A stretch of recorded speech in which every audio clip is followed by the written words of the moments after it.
Welcome to episode 5 of Women Beyond Borders podcast, where we explore the journeys of women creating impact across borders, cultures, and causes.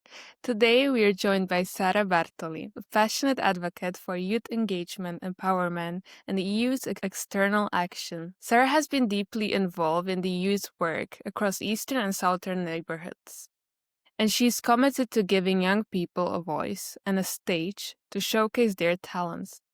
She's also the founder of Career Compass EU, an Instagram based initiative helping young graduates navigate their careers and discover opportunities within and beyond EU institutions. Sara, welcome to Women Beyond Borders. It's such a pleasure to have you with us. Thank you so much for having me, Margaret. I'm really excited to be here. To begin with, could you share a little bit about your journey? What first inspired your passion for youth empowerment and the EU's external action? All right. So maybe during my bachelor in political science and international relations, I kind of had an interest. My interest shifted towards migration and EU external policies. And what was really just an academic interest at the beginning became a personal conviction when I saw how the policies and the decisions really shaped real lives. And I worked directly with refugees. I worked directly with displaced communities in Morocco, in Sicily, in Calais, France. And I saw that those encounters really humanized the policy that I was studying. And I learned little by little that helping the other people is not just field work, it's also about ensuring that the system and that the communication, the opportunities actually reach them. So of course those experiences taught me empathy, they taught me resilience, but they also taught me that it's needed to translate these big ideas into tangible. So that's when I shifted a bit. I shifted to making lasting contribution in empowering others. And that's when I started to going from humanitarian work to youth empowerment and youth communication. And I started working for first the Council of Europe, where I could really develop my skills in strategic communication and youth networks. And most importantly, I understood and I saw how storytelling and clear communication can obviously turn institutional messages that tend to be really, really complicated and complex into motivation for young people. So that's when it kind of became personal for me. It's something that started as a professional mission, but then became personal because I wanted that my struggles and what maybe I have felt myself as well could be less intimidating for others. Thank you. You work across different neighborhoods of the EU, from the eastern to the southern regions. What have you learned about the hopes and challenges young people face in these diverse contexts? So obviously working this both regions give me a deeper understanding of what the younger generation really needs. And obviously they have different challenges and different difficulties, but they do share something together and they have in common that they both want to be part of something bigger. They both want to contribute. Both want to connect, and they both want to move. Now, on this specific topic of movement, in the Sara neighborhood, I've seen is full of motivated, multilingual, creative young people, but many of them face systematic barriers that make the mobility difficult, whether that's visa restriction or limited access to scholarships or exchange programs. It's really it's a pity for them because there's definitely not a lack of talent, but a lack of access. I met so many young people in Tunisia, in Morocco, that were incredibly proactive, but simply didn't have the chance because the opportunities simply weren't for them. Now, in the eastern neighborhood, on the other end, that's different because it's where young people feel more deeply connected to the European Union and the European vision, so to say, even though they're not yet part of the European Union. During my visit in Moldova, for example, I met so many young European ambassadors that saw the European Union not just an institution, but as a symbol of hope, a symbol of standards, and a symbol of values that they wanted to have.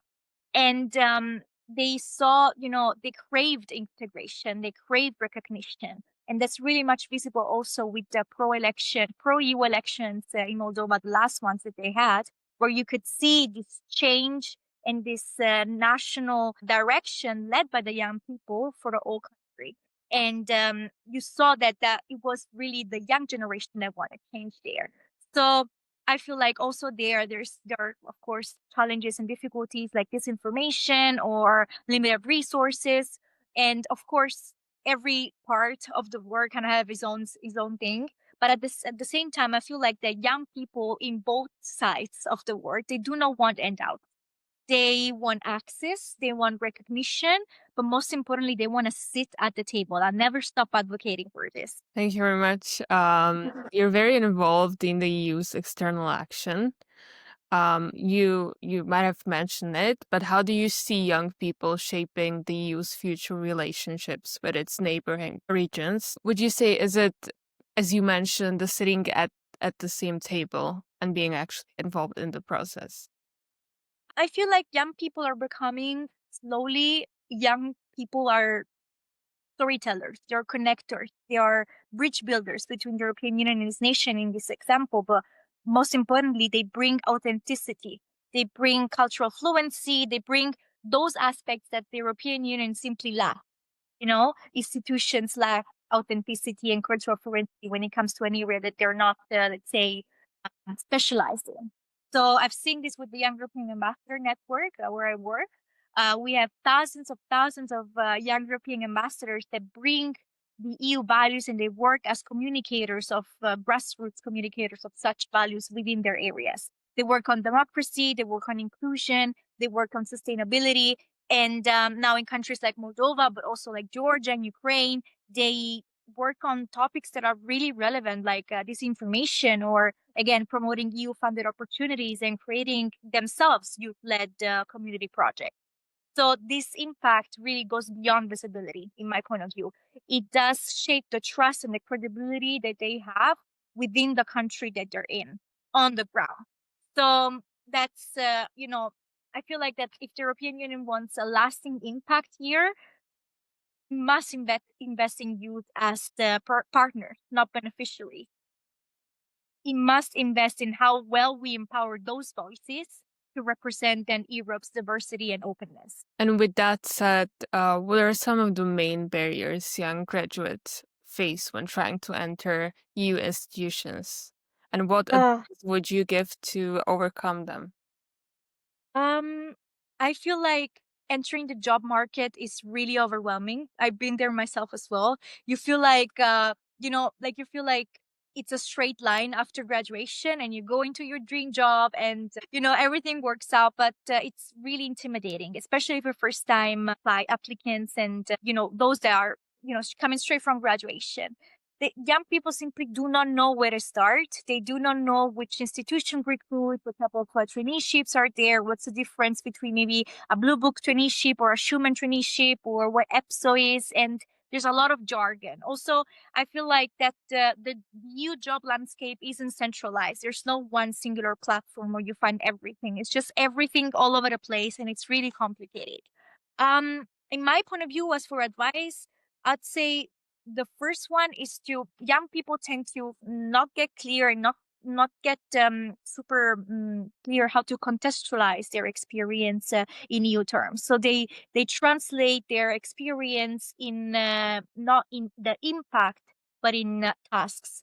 And there is a really good method that I use all the time, which is the STAR method. There's plenty of methods out there that you can use, but my favorite one is the STAR method. You use STAR, of course, is situation, task, action, result, and you translate whatever you have achieved during your studies and during your first early career experiences into those segments. So you give and show concrete examples of skills that match the priorities of that vacancy, for example, but then you show already how you have acted on them, and you show your proactiveness as well. The second advice that I would give is to maybe apply. I know this sounds a bit cliche. Apply whenever you feel you're 70% ready and not 100%, because confidence grows with exposure, and your first application is never gonna go well, and it's always a practice for the next one. And my third advice would be not to underestimate your network and not to underestimate the power that your network holds. You never understand how the European Union institutions and network and world overall, it's so small, even though it feels like it's huge and unreachable.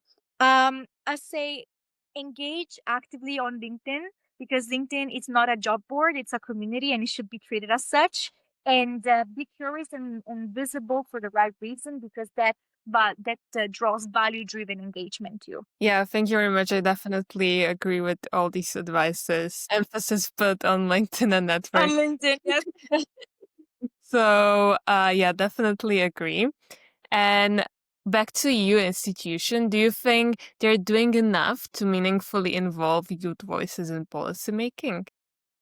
I feel there's definitely been some progress, but there's still a long way to go. Young people, yeah, there's a difference between being consulted and being part of the decision making process. And too often I've seen and I felt that the decision making remained, like it remained on projects, it remained symbolic rather than actually structural and tangible. So I feel like we are craving some more systematic inclusion, where we are craving the fact that we want a consistent seat at the table. I'm coming back to this, and not just a guest pass, like we want to be the positive change that we wish to have. I do see some changes. I do see some openness. I do see some more listening, but I feel like, again, the policies are stronger when they're co-created by those that are affected, and they are affected by the policy at the end.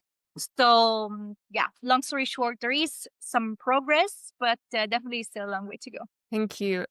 So as I said, you launched Career Compass U to guide young graduates. What inspired this initiative and what has the response been so far? So it started as a personal frustration, because I've been there too. I was super hard for me to get a job after graduation, and everything felt uncertain, everything felt super complex and super, the opportunities, as I was saying, they're everywhere, they're not centralized in one place. So I wanted to have a space that simplified that for other young people and other young graduates that were in my same position and, in my same shoes. And I wanted to really have some actionable guidance for them, because the response so far has been obviously encouraging. We're still small. I'm trying to leverage the page, but at the same time, I want to give young people a place to feel seen and heard. And again, it is a small community, but it is a small community of young Europeans who share kind of like the same wishes, and want to become. Obviously, one day they want to have an impact whenever they go as well. Yeah, thank you. And thank you for creating this platform because I think it's confusing for everyone, especially after graduating and going your entire life towards this one path, grades, graduating, and then comes the hardest part, finding a job. Yeah. And what do you think young people most often misunderstand about your careers and opportunities? Well, I think the biggest misconception and mistake is that the EU careers are only for political science graduates or law graduates, which is definitely not true. The European Union needs communicators, and its designers, and its engineers, and its researchers, and it's really, you name it. So there's a place for everyone. Also, I feel like the second misconception is that the institutions are unreachable, and that's a word reserved for insiders. Again, it is difficult to get in. Don't get me wrong, but it's definitely open. So it's not just for insiders. And at the third misconception, it's the language. So it's not only the access sometimes, it's the language as well. The European Union feels too complicated, too institutional, too much jargon, and young people that are studying out maybe are simply not getting this, and not because they're stupid, but because it's too complicated. So the jargon, the acronyms, the long web pages, they don't help. So I think those are the biggest misconceptions and mistakes. And what actual practical tips would you give to someone finishing university who feels lost or unsure about their next steps? I'd say just go for it. Just go for it, because you'll never feel 100% ready. And that's okay. Most of the people that you admire never felt 100% ready. The perfect plan, the perfect opportunity, the perfect everything, perfect doesn't exist. It's simply you build your perfect moments and your perfect opportunities as you go. And even if you don't meet every single requirement, reach out to people that you admire, ask them questions, and they're super open to give you tips and maybe how they have started out themselves. And do that thing that scares you a little as well, because every experience, especially the ones that don't work out, gives you clarity about what to do next, and gives you like builds for you the path to for what's really for you, if that makes sense. So I know the transition from university to a job is difficult, and it's not a straight line, and it's complicated, but you need to keep moving, because only because the direction that you're going to take, it's something that you create by walking each day. Thank you. I completely agree, especially failing and failure is part of Mhm. the learning process. Yes. And unless you fail, you will never learn what's good for you and what's meant for you. So don't be scared of failing, be scared of not trying and Yes. failing. You said something beautiful. I try to have an impact wherever I go. What does impact mean to you personally? For me, impact isn't titles or big achievements. It's about leaving a place or a person or a project in my work better than I have found it. And in my early career, again, I used to think that impact had to be visible and had to be something measurable, tangible, like a policy outcome or a statistic. But I've now realized and came to the conclusion that impact is empowerment, and it's helping others see what they're capable of, in my experience now, and giving them again the tools and the confidence to take their own step forward. And that's what I'm trying to do with the Career Compass EU in my work as well in public diplomacy. And for me, impact is building bridges between, in my case, institutions and young people, between the opportunities that there are out there and the access.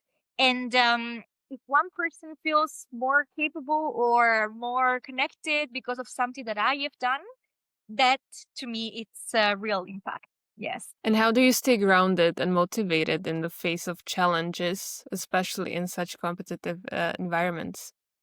Yeah. Well, I remember why I started.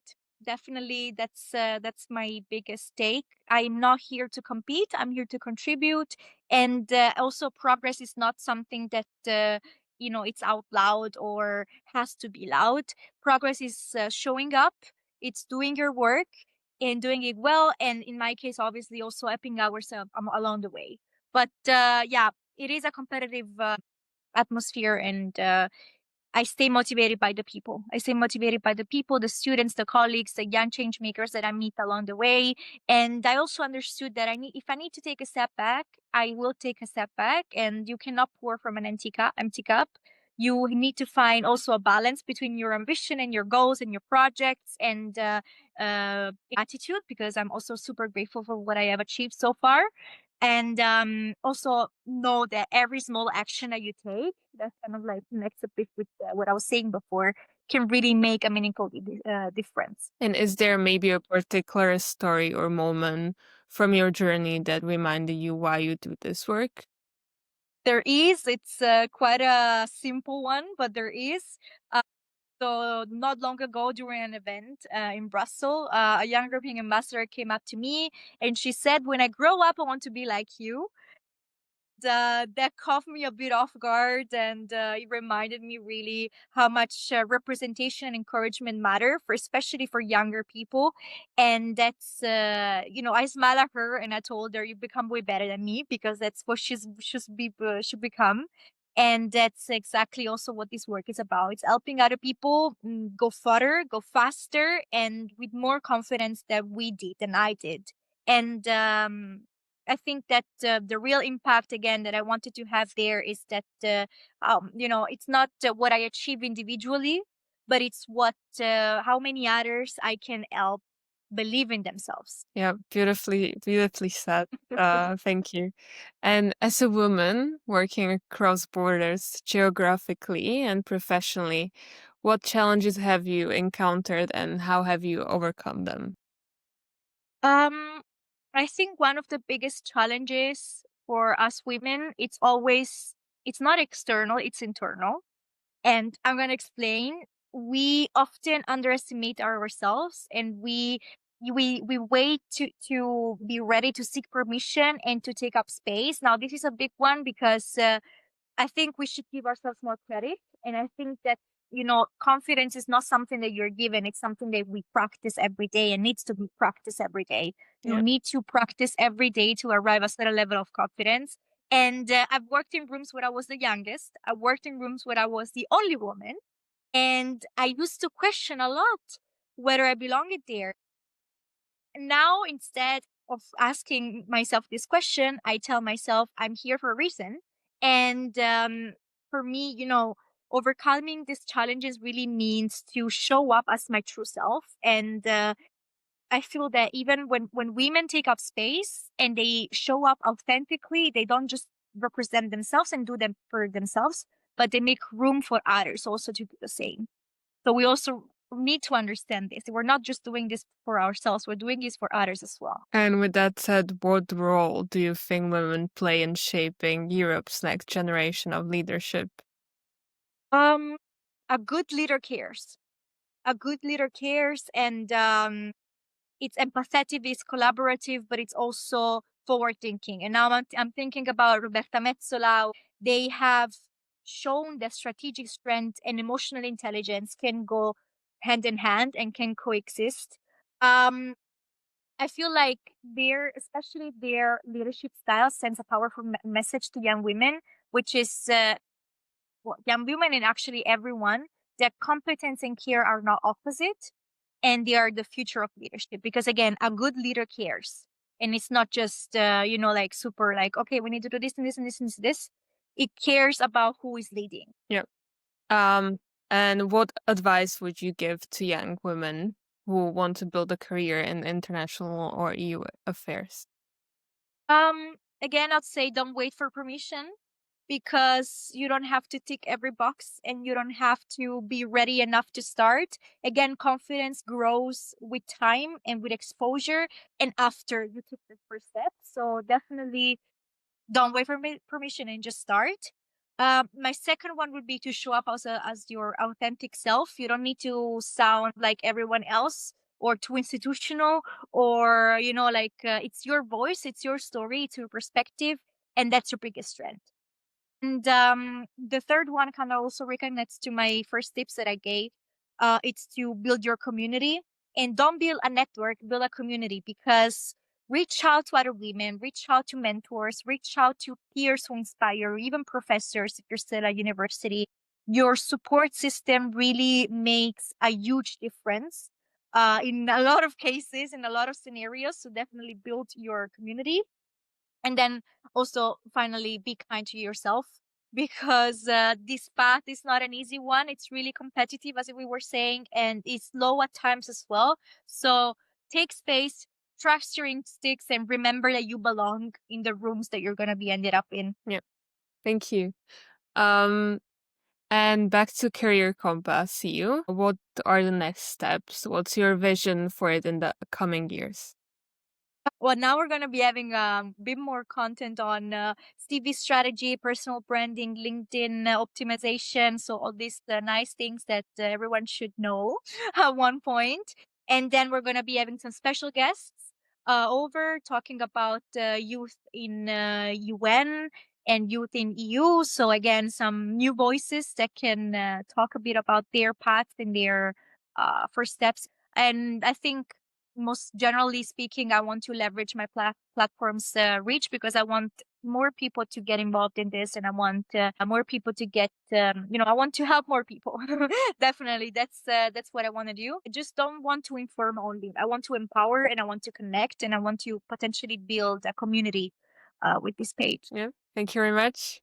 Sarah, thank you for joining us today Thank and you so much. your insights and passion for empowering the next generation. And to our listeners, thank you for tuning in to Women Beyond Borders podcast, a space where we celebrate women creating impact across borders. If you enjoyed this episode, you can connect with Sarah through Career Compass U on Instagram and with us on LinkedIn, Instagram, and YouTube. Until next time, and let's keep building bridges and making impact together. Thank you.